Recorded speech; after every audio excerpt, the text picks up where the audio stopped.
आपने बतावी दिए कि शंकरसिंह वाघेला पण હવે ત્યાં પહોંચી ગયા છે મતદાન કરવા માટે। જી હા,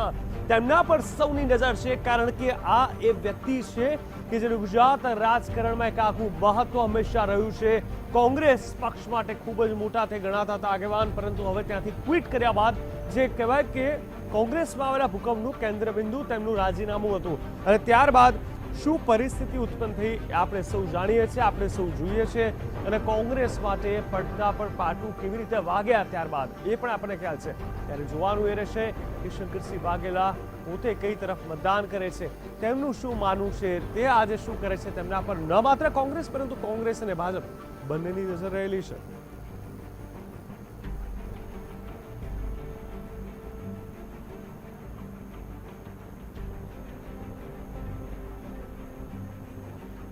વીટીવીના એક્સક્લુઝિવ દ્રશ્યો અમે આપને બતાવી રહ્યા છે। આપ જોઈ શકો છો આજે રાજ્યસભા ચૂંટણીનું મતદાન હતું અને આ દિવસથી લગભગ છેલ્લા 1 મહિનાથી રાહ જોવામાં આવી રહી હતી, કારણ કે આ દિવસ બંને પક્ષો માટે ખૂબ જ મહત્વપૂર્ણ